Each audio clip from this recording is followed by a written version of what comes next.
인류의 속도보다 자연은 항상 빠르게 변했습니다. 하지만 우리는 아무런 관심을 갖지 않았습니다.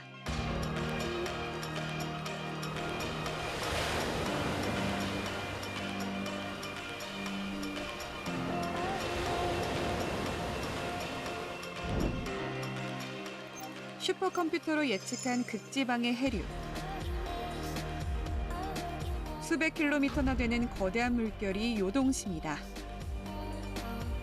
이 변화의 파도가 어디로 향할지 아무도 알지 못합니다. 우리가 이제 지구 온난화 얘기하면은 이제 지표면에 이제 대기의 온도가 상승한 거 얘기하고 있지만 지금 어마어마한 양의 에너지가 해양에 쌓이고 있습니다. 매초 히로시마 그 원자 폭탄이 터지는 정도 그 수준이 지금 해양에 에너지가 쌓이고 있다.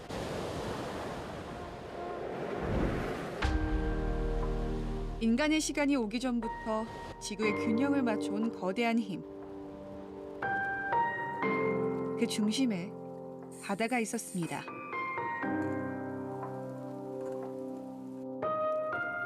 보이지 않는 곳.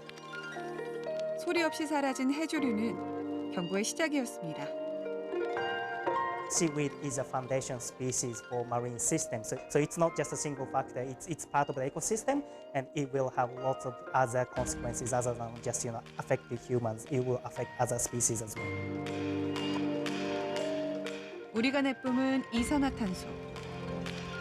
인류의 마지노선 450 ppm. Well, I don't think we're going to lose any more. I think we've lost everything that we can lose. 최후의 탄소 저장고인 바다. 망가지는 바다가 우리에게 무엇을 말하고 싶은 걸까요?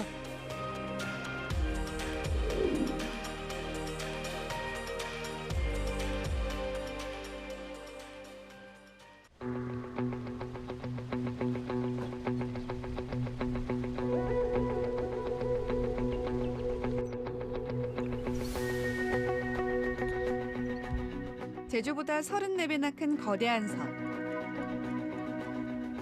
호주 태즈메이니아는 수많은 새들의 보금자리이자 야생동물들의 천국입니다.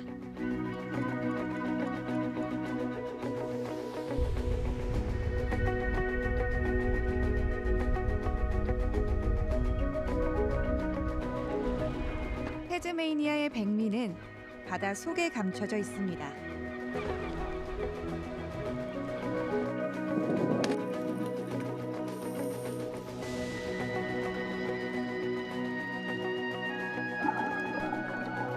마치 거인처럼 10m가 훌쩍 넘는 거대한 키.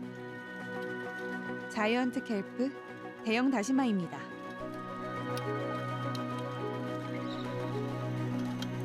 수많은 개체들이 높이 자라나 마치 아마존의 정글과 같습니다. 물고기를 비롯해 많은 생물들을 모두 품어냈습니다. It's really unique because it grows from the seafloor all the way to the ocean surface. It's out to 20, sometimes even 30 metres. So it forms these, really big, large, dense 3D habitats. Much like a forest on land, but this is just in the ocean. 지천에 널린 이 해조류를 수확하고 파는 건 한때 거대한 산업이기도 했습니다. 한 해 평균 6천 톤이 넘게 수확될 정도였죠. 하지만 지금은 당시의 흔적을 찾을 수 없습니다. 영원히 빛날 줄 알았던 이 산업은 불과 9년 만에 중단됐습니다. I've been on the water since I've been 12 years old, skippering my own boats, and back then the whole bays used to be full of giant kelp. It's quite incredible the change we've seen. Back then you couldn't drive a boat through it, outboard engines be too thick to go through it, and now there's a lot less of it, and areas that had a lot have none.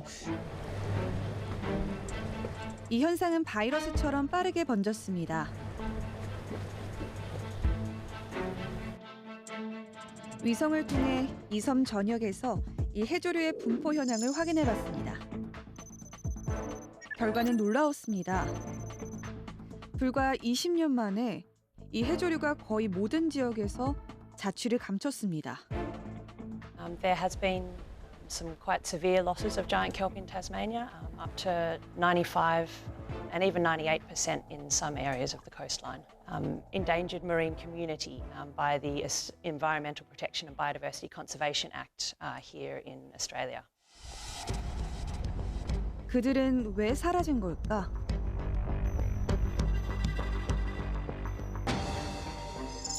섬을 뒤덮듯 밀려드는 붉은색. 18년간의 변화는 확연히 드러납니다. 바다에도 폭염이 심화되는 겁니다. In the winter, it get to 8 degrees. In the summer, up to about 22, 23 degrees here in the south. We're seeing that water temperature rising every year, just getting a little bit warmer each year. 이 해조류의 최적 서식 온도는 12도에서 16도. 20도를 넘어가면 대부분의 개체가 고사됩니다. Yes, the main factor is climate change. The kelp are cold water species. And in Australia, the current system has changed quite a lot. So we have a lot more, the warm water is now travelling south down Tasmania. It's become much warmer. So we are warming at 4 times the global rate. 4 times.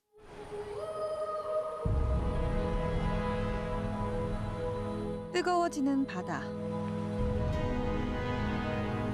이런 수온 상승의 영향은 생태계의 먹이사슬마저 완전히 바꿔놓고 있습니다.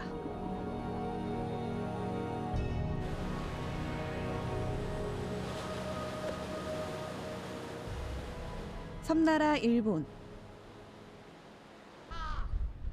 바다와 밀접해 지역별로 독특한 어업이 발달했습니다. 조업을 마친 어민들이 갓 잡은 물고기를 내립니다. 하지만 어민들의 표정은 그리 밝지 않습니다. カジメっていう海水があるんだけど、それうまくなっていってサザエってわかる？はい。貝みたいな。そうそう。とか、あとアワビみたいな。貝類がないと結局いそう。 일본 미우라 반도 끝의 작은 섬. 이 섬의 활기 넘치던 풍경은 어둠처럼 차갑게 얼어붙었습니다. 이상현상이 벌어진 건 불과 10여 년 전쯤부터입니다. 줄기만 남아 앙상한 해조류. 잎이 하나도 없습니다. 이렇게 해조류가 없어지자 이 지역의 특산물인 전복과 소라, 닭새우까지 모두 없어졌습니다. 도대체 무슨 일이 벌어진 걸까요? 実際に15年前に海藻がだんだん少なくなりまして、で13年前にその海藻がもう全くなくなった時期がありまして、で原因が最初分からなかったんですけども、その原因を突き止めたらアイゴという魚と、ガンガゼというウニ、この2つが、海藻を全部、食べ尽くした。 독가시치는 아열대 어종입니다. 수온이 오르면서 많지 않았던 아열대 어종이 폭발적으로 늘어난 겁니다. 독가시치의 뱃속에선 감태 같은 해조류가 가득합니다. 수온 상승이 불러온 새로운 포식자의 등장입니다.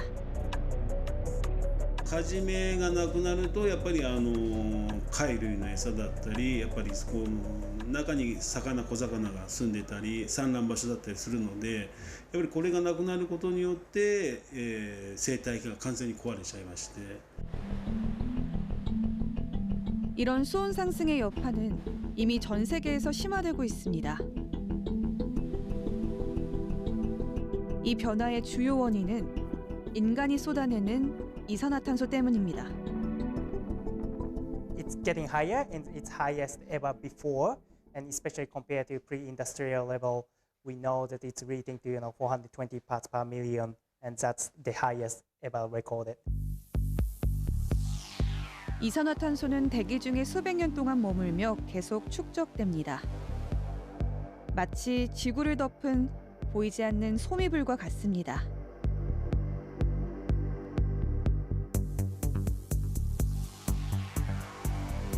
문제는 이산화탄소 농도가 매년 가파르게 오르고 있다는 점입니다. 인류가 대기 중의 이산화탄소 농도를 측정한 이후 처음으로 지난해 423.9ppm을 기록하며 역대 최고치를 경신했습니다. 인류의 마지노선으로 불리는 450ppm이 얼마 남지 않은 겁니다.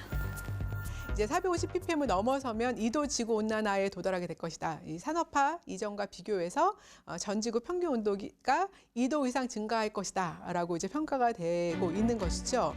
인류와 이 자연 생태계에 아주 돌이킬 수 없는 그러한 영향을 초래할 수 있는 탄소 저감이 지역을 넘어서 전 세계의 핵심 과제가 된 겁니다. 이 중 해양 생태계에서 탄소를 흡수하는 블루카본은 새로운 대안으로 떠오르고 있습니다. おそらく陸上のブルーカーボン、グリーンカーボンの方は限りがあります。たくさんあるんですけれども、これ以上増やせない、炭素貯留量を増やせないっていう時期がやがてやってきます。でもブルーカーボンはこれから増やしていくことができる炭素貯留の可能性として非常に重要。 이 블루카본 가운데 잘 피는 그 자체가 신비로운 식물입니다. 바다 식물로는 유일하게 육상 식물처럼 꽃을 피우고 씨앗을 맺습니다. 더 놀라운 건 잘피의 탄소 흡수 능력입니다. 잘피의 연간 이산화탄소 흡수량은 헥타르당 1.7톤 정도로 일부 지역은 20톤이 넘고 열대우림보다 35배나 탄소 흡수가 빠릅니다. 게다가 그대로 바다에 퇴적돼 최고의 탄소 저장고로 불립니다. 지구의 75%가 바다이기 때문에 그 중에서도 사실 연안은 한 몇 프로 안 되거든요. 한 수심 200m가 한 7% 이내고 잘피밭은 0.2%밖에 안 됩니다. 근데 0.2%밖에 안 되는 잘피밭이 전 세계 잘피밭이 실제로 탄소 흡수량은 10에서 많게는 20 몇 프로까지 알려져 있습니다. 그러다 보니까 자기가 갖고 있는 면적보다는 훨씬 더 많은 탄소를 흡수할 수 있는 능력이 되고요. 이 잘피는 제주에서도 쉽게 확인되던 종이었습니다. 일부 지역에서는 잘피밭이라고 불릴 정도로 상당한 면적을 자랑했죠. 하지만 요즘은 잘피를 찾아보기가 어렵습니다. 잘피 군락 지역이 한 20%밖에 안 남았고, 그다음에 예전에 무늬오징어, 숭어 같은 게 개체수가 엄청 많았었는데 지금은 전혀 보이지가 않더라.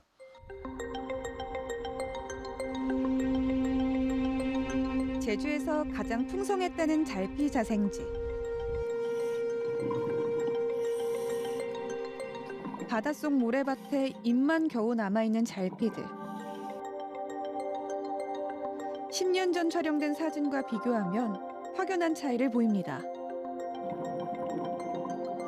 이 작은 잘피들을 하나씩 조심스럽게 채취하고 잘피 생육 상태 등을 확인해 봤습니다.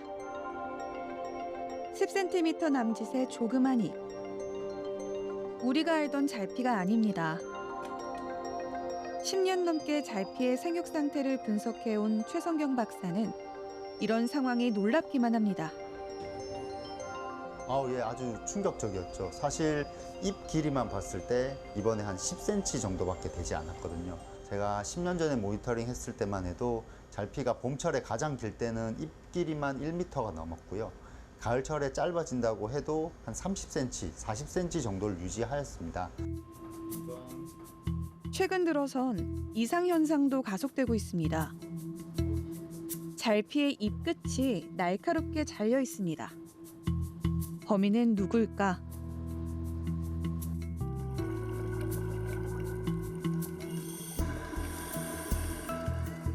물고기들이 해조류 사이를 누빕니다. 떼지어 몰려다니며 감태를 뜯어먹고 있습니다. 노란 무늬의 날카로운 등지느러미, 일본에서 봤던 골칫거리, 아열대 독가시치입니다. 최근 잘피뿐만 아니라 감태 같은 해조류에서도 비슷한 현상이 잇따라 보고되고 있습니다. 고수온이 유지가 되는 기간이 길어지고 이로 인해서 잘피의 광합성량이 떨어지고 생산성이 낮아지는 결과를 초래하고 있습니다. 그뿐만 아니라 이러한 수온 상승으로 인해서 독가시치의 활성이 더 증가하고 있는데요. 섭식작용이 더 강화되고 있는 것으로 확인되고 있습니다.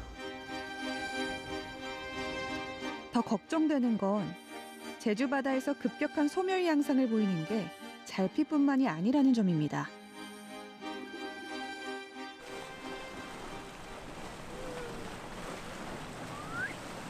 제주 가을 바다를 가득 채우는 해녀들의 숨빗소리. 이제는 한숨으로 바뀌었습니다. 텅 빈 낯선 바다. 해조류가 사라지면서 시작됐습니다. 뭐 잘피를 비롯해서 천초, 우미, 미역 같은 거 이렇게 그게 지금 뭐 언젠가 싹 없어져 버리니까. 지난 1970년대 1만 톤이 넘었던 제주 지역 해조류 생산량은 최근 500톤 미만으로 급감했습니다. 제주 연안 해조류 전반이 붕괴되고 있는 겁니다. 수온 상승에 따른 타격과 연안에 누적되는 오염 등이 주요 원인으로 추정됩니다. 하지만 우리는 너무 무관심했습니다. 제주도가 사실은 천연의 바다를 갖고 있지만 지난 85년 이후로 계속 양식을 하면서 바다를 사용만 했지 바다에 대해서 어떤 조치를 취하지는 않았었거든요. 굉장히 좀 위험한 상태고 이 위험한 상태에 우리가 빨리 대책을 세우지 않으면 그때 나중에 대책을 세워서 그때 실행을 한다 할지라도 제대로 이게 먹혀 들어갈 수 있지. 우리는 참 이상합니다. 망가뜨려 놓고 뒤늦게 후회합니다.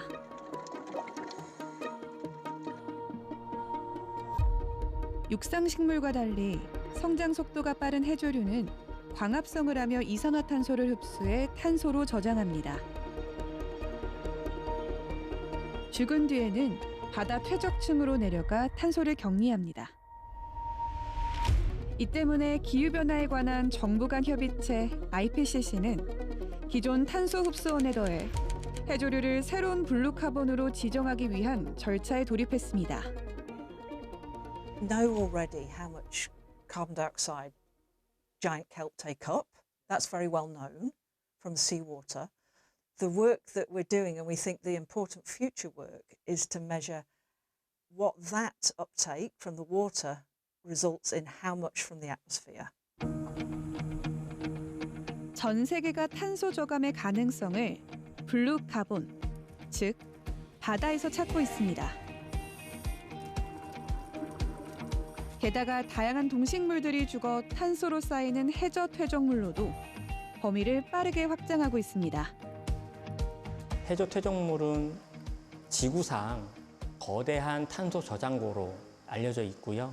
그래서 우리나라뿐만 아니라 영국이나 중국, 미국 등지에서는 자국 EEZ 내에서 대륙붕 해저 퇴적물의 탄소 저장량 평가 연구를 수행하고 있습니다. 이처럼 블루카본에 대한 총성 없는 기술 확보 전쟁은 본격적으로 시작됐습니다. 앞으로 이 탄소의 흡수와 격리는 막대한 자본과 맞물리기 때문입니다. 앞으로는 탄소 시장이라고 하는 게 열리게 됩니다. 근데 탄소 시장이라고 하는 거는 결국에는 자본이 흘러가는 그런 시장이기 때문에 만약에 탄소 흡수량 혹은 제거량이라고 하는 그 숫자가 결국에는 화폐의 단위로 바뀌게 되는 거죠.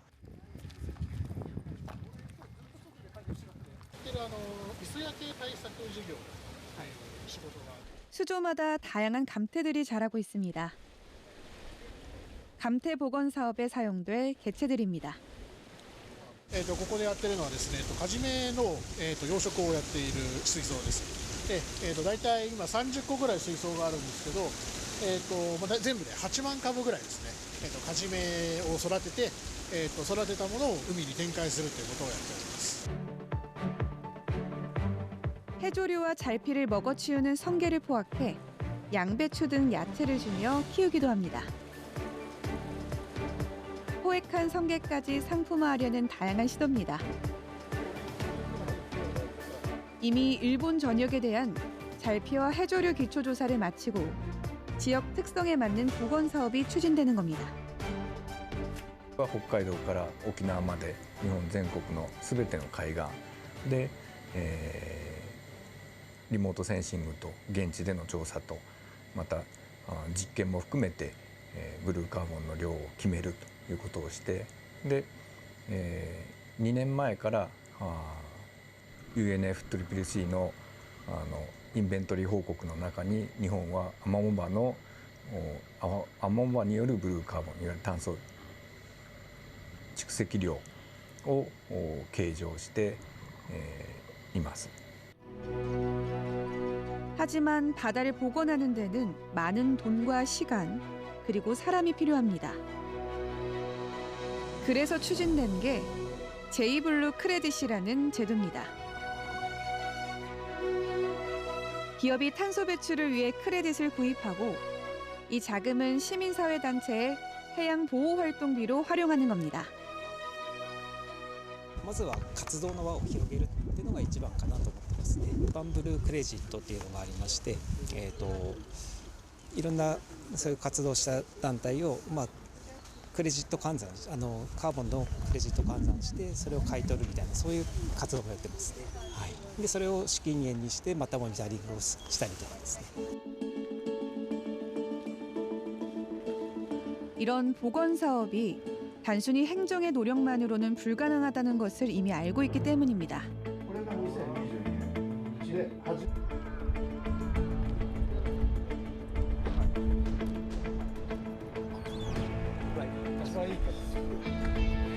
바닷속에 담궈뒀던 자루들을 꺼내기 시작합니다. 자루 안에는 모래알처럼 작은 알갱이들이 쏟아져 나옵니다. 모인 사람들은 핀셋까지 준비해 무언가를 골라냅니다. 잘피 씨앗을 골라내 바다에 다시 뿌리기 위해서입니다. 小さい貝殻とアマモの種が混じっているので、そこからアマモの種をより分ける作業をしています。どっちがアマモの種ですか？黒いお米みたいのがこれがアマモの種です。 そうアマモ場って海のゆりかごって言ってその小さい赤ちゃん魚の赤ちゃんとか卵とかが育つ場所なのでそのアマモ場じゃないところにいる魚を育てるポテンシャルみたいなのにもなっているんで、大事だなと思います。 이 잘피 종자 선별 작업은 벌써 20년 넘게 진행됐습니다.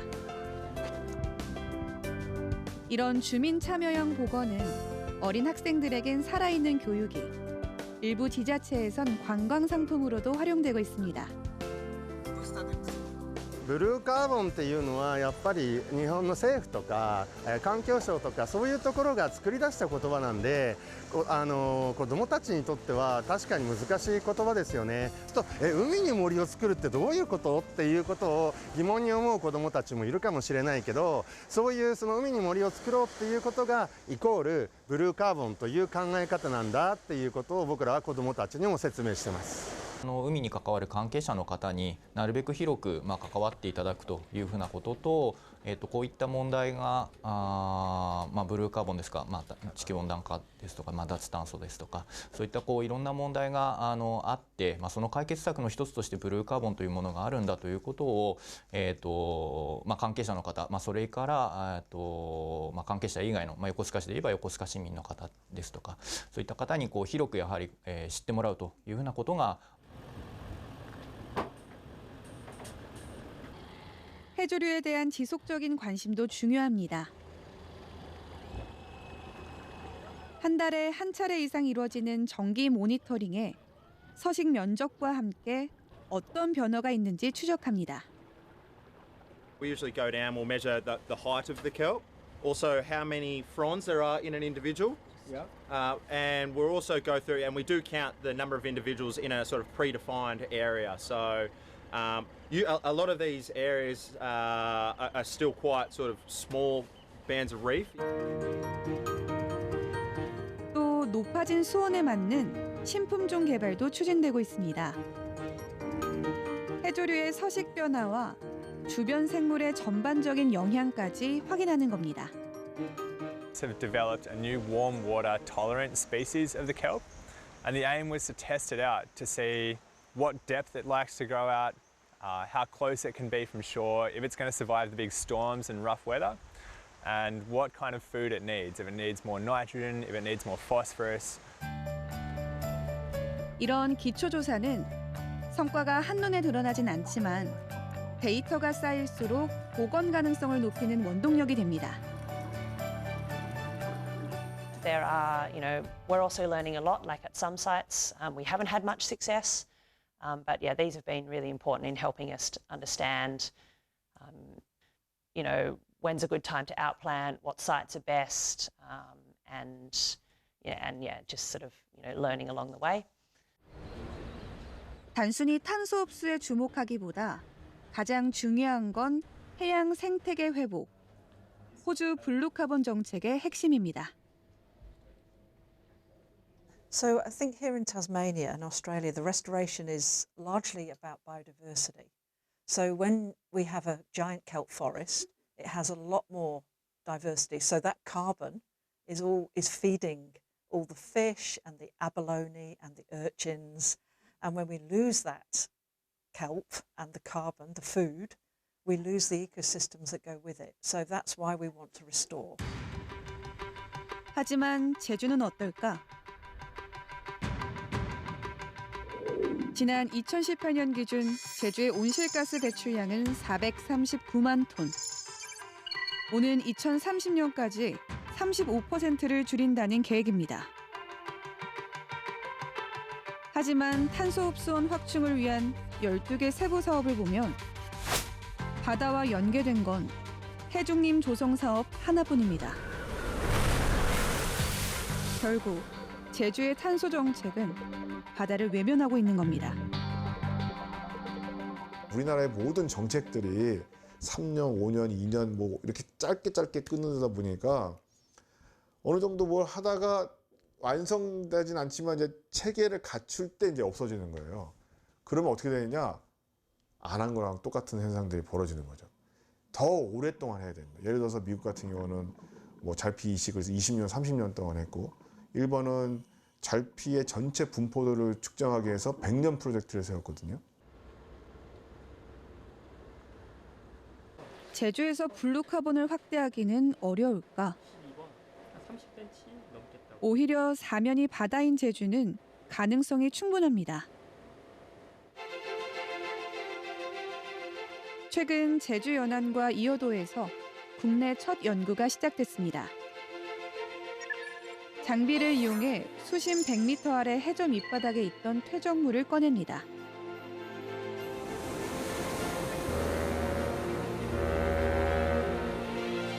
이렇게 제주 대륙봉 등 50여 곳에서 시료가 채취됐습니다.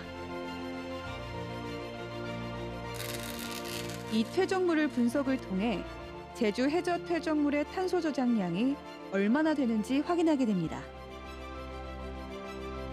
우리는 바다가 가진 본래의 탄소 흡수력을 미처 알지 못했습니다.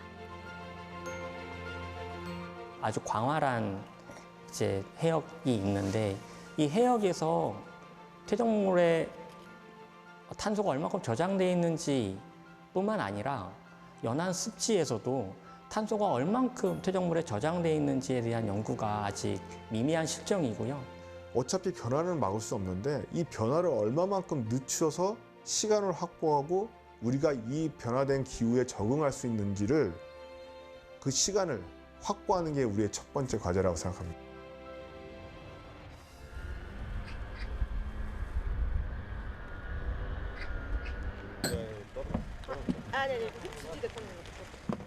이른 아침부터 사람들이 바쁘게 움직입니다.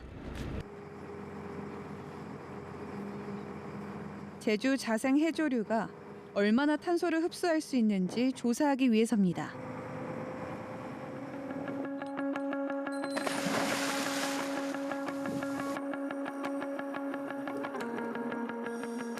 물속에선 작은 병에 해조류를 넣고 광합성량도 측정합니다.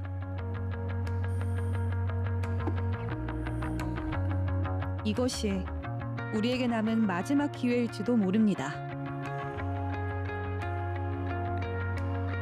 제주도가 무너지면 순차적으로 그 남해안부터 동해안까지 무너질 것이다. 바다숲이 혹은 해조류가 사라지는 것들을 막는 게 지금 제주도에서 가장 빠르게 실현할 수 있는 탄소 중립 전략 중에 하나가 될 것 같습니다. でこういう生物の多様性っていうのはやっぱりもう少し、ダメにしてきたたった100年ぐらいなわけですよ。たかだかダメにしてしまったのはたった100年の間にこれだけダメにしてしまったので、それで持続可能性が危ぶまれているわけです。 우리 손으로 망쳐놓은 바다. 사라지는 최후의 저장소. 바다가 아주 중요합니다. 온실가스가 이렇게 축적이 되면서 이렇게 지구가 온난해지고 있잖아요. 지금까지 이렇게 발생한 그 과잉의 열의 90% 이상을 바다가 흡수해오고 있거든요. 바다가 탄소 문제를 한 번에 해결할 수는 없습니다. 하지만 가장 기본적인 해법은 다시 바다에 있었습니다. Storing the giant kelp, we're hoping to restore, not just the species, but, the community, and the functions that habitat provides to human society. And so it can take 20 years to find an answer. And there could be a lot of, paths on the way. Everyone to work together on this too.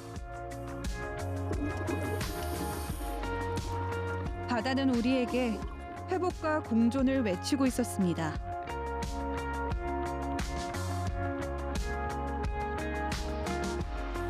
우리는 해답을 찾을 수 있을까? 카운트다운은 이미 시작됐습니다.